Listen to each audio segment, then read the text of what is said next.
Hello everyone, আজকে রান্না করেছিলাম আলু দিয়ে পাতলা করে ডিমের ঝোল। তো কিভাবে রান্না করি সেই প্রসেসটা আপনাদের সাথে আজকে শেয়ার করব। তাছাড়া এই রান্নাটার মধ্যে আমি একটি সিক্রেট মশলা শেয়ার করব, সেটিও দেখাবো। প্রথমেই আমি ডিমগুলা ভালো মতো সিদ্ধ করে নিব। সিদ্ধ করার সময় অবশ্যই আমি হালকা একটু লবণ দিয়েছিলাম। তো সিদ্ধ হয়ে গিয়েছে এখানে ডিম, তারপরে সিদ্ধ করা আলু, পেঁয়াজ কুচি এবং কাঁচামরিচ কুচি সব কিছু আমি রেডি করে নিয়েছি। এখন আমি রান্নাটাকে শুরু করব। এজন্য কড়াইতে দিয়ে দিলাম পরিমাণ মতো সয়াবিন তেল। তেলটাকে ভালো মতো গরম করে নিব। হালকা একটু লবণ দিয়ে দিলাম যেন ডিমটা না ফাটে আসে। তো লবণ দেওয়ার পর এরপর আমি ডিমগুলা দিয়ে পরিমাণ মতো হলুদের গুঁড়া দিয়ে দিব, যেহেতু আগেই আমি লবণ দিয়ে দিয়েছি। তো এখন ডিমটাকে ভালো মতো আমি ভেজে নিব। আর এভাবে যদি ভাজেন তাহলে কিন্তু কখনোই ফেটে আসবে না। আগে একটু হালকা লবণ দিয়ে নিবেন, তাহলে সুন্দর হয়, ভাজাটা নিচ দিয়ে লেগেও যাবে না। তো ডিমটা ভাজা হয়ে গেলে ওই তেলের মধ্যে আমি আলুটাও ভেজে নিব। আলুটা অবশ্যই সিদ্ধ করা ছিল, জাস্ট হালকা একটু ভেজে নিলেই হয়ে যাবে। এখানেও আমি পরিমাণ মতো লবণ এবং পরিমাণ মতো হলুদের গুঁড়া দিয়েছি। দিয়ে এখন ভালো করে কিছুক্ষণ সময়ের মতো ভেজে নিব। তো আলুটা ভাজা হয়ে গিয়েছে, এখন আমি একে একে নামিয়ে নিলাম। আর ওই পাশে তো আমার সব কিছু রেডিই। আর এই রান্নাটা কিন্তু খুবই সহজ, ডিম দিয়ে আলুর ঝোল। আর একটা স্পেশাল মশলার কথা বলছিলাম, সেটা ধনিয়া এবং শুকনা মরিচটা একসাথে টেলে আমি বেটে রেখেছিলাম, সেটাই স্পেশাল মশলা। যাই হোক, ওই তেলের মধ্যে আরেকটু তেল অ্যাড করে দিয়ে দিলাম তেজপাতা, গরম মশলা, জিরা এবং পেঁয়াজ কুচি। তো দিয়ে ভালো মতো ভাজা হয়ে গেলে এরপর আমি দিয়ে দিলাম কাঁচামরিচ কুচিগুলা। কাঁচামরিচ কুচি দিয়েও এখন ভালো করে আবার একটু ভেজে নিব। ভাজা হয়ে গেলে এরপর আমি দিয়ে দিলাম স্বাদ মতো লবণ। লবণটা যার যার পরিমাণ মতো দিবেন, যে যতটুকু দিতে চান। লবণ দিয়ে ভালো করে এখন একটু ভেজে নিব। ভাজা হয়ে গেলে হালকা একটু জল দিয়ে দিব, যেন পেঁয়াজটা পুড়ে না যায়। তো আমি হালকা একটু জল দিয়ে দিলাম। এখানে অবশ্যই আমি গরম জলটাই দিয়েছি।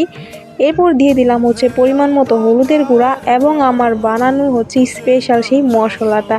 এই মশলাটা দেওয়ার পর পুরো স্বাদটাই কিন্তু চেঞ্জ হয়ে যায়, তাছাড়া স্মেলটাও সুন্দর বের হয়। এখন কিছুক্ষণ সময় নিয়ে মশলাটাকে কষিয়ে নিব। মশলার থেকে কিন্তু তেল বের হয়ে গিয়েছে। এই পর্যায়ে আমি দিয়ে দিলাম ভেজে রাখা আলুগুলা দিয়ে এখন ভালো করে কষিয়ে নিব, যে পর্যন্ত নাকি আলুগুলার গায়ে থেকে তেল তেল ভাব না আসে। তো প্রায় কিন্তু কষানো হয়ে গিয়েছে। এখন আমি দিয়ে দিব ঝোলের জন্য পরিমাণ মতো জল। এইখানে যেহেতু আজকে ডিমের ঝোল মানে পাতলা পাতলা ঝোলটা রান্না করব, এই জন্য কিন্তু ঝোলের পরিমাণটা একটু বাড়িয়েই দিব। আপনারা ওইভাবে রান্না করে খেয়ে দেখবেন, আশা করি অনেক বেশি ভালো লাগবে। তো দেখেন কি সুন্দর কিন্তু কালারটা চলে আসছে। এবার আমি জল দিয়ে দিলাম। এখানে আমি গরম জলটাই ব্যবহার করেছি, আপনারা চাইলেও দিতে পারেন নর্মাল অথবা গরম, যেটা হাতের কাছে থাকে সেটাই দিবেন, তবে গরম জলটা দিলে খুব ভালো লাগে। তো ঝোলটা ভালো মতো এখন আমি কিছুক্ষণ সময় নিয়ে ফুটিয়ে নিব। ঝোলটা ভালো মতো ফুটে গেলে এরপর আমি দিয়ে দিব ভেজে রাখা সেই ডিমগুলা যেহেতু আমি আগে থেকে ভেজে রেখেছিলাম, সেই জন্য কিন্তু ডিমগুলো আর ভাঙবে না। চাইলে এই পর্যায়ে আপনারা ডিমগুলা মাঝখান থেকে আবার কেটেও দিতে পারেন। আজকে আমি সবগুলা ডিম আস্তেই রান্না করছি। তো ডিমটা দিয়ে ভালো করে এখন একটু নেড়ে চেড়ে এরপর ঝোলটা হালকা একটু শুকিয়ে গেলে তারপর আমি গরম মশলা গুঁড়া এবং দিয়ে দিব জিরার গুঁড়া, যেটা ছিল ভাজা জিরার গুঁড়া। তো পরিমাণ মতো ভাজা জিরার গুঁড়াও দিয়ে দিলাম। দিয়ে এখন ভালো করে ঝোলটাকে আরেকটু সময় নিয়ে ফুটিয়ে নিলে কিন্তু আমার এই রান্নাটা কমপ্লিট। খুবই সহজ এবং শর্টকাট, তাছাড়া খেতেও অসাধারণ। যারা নাকি ডিম লাভার আছেন তাদের কাছে তো এই রেসিপিটা জাস্ট ওয়াও লাগবে। আমি যেমন ডিম লাভার, আমার কাছে এই তরকারিটা অনেক বেশি ভালো লাগে খেতে। তো যাই হোক, ঝোলটা কিন্তু ফুটে গিয়েছে আর পুরোপুরি রান্নাটাও কিন্তু হয়ে গিয়েছে। এখন আমি নামিয়ে নিলাম। তো দেখেন কি সুন্দর আসছে কালারটা। আর খাওয়ার কথা কি বলবো, অসাধারণ হয়েছিল। আমার তো এমনিতে ডিম অনেক বেশি পছন্দ, তাছাড়া এই রেসিপিটা দিয়ে ভরপেট খাওয়া যায়। কিন্তু চাইলে আপনারা ওইভাবে রান্না করে খেতে পারেন। আশা করি আপনাদের কাছে অনেক বেশি ভালো লাগবে।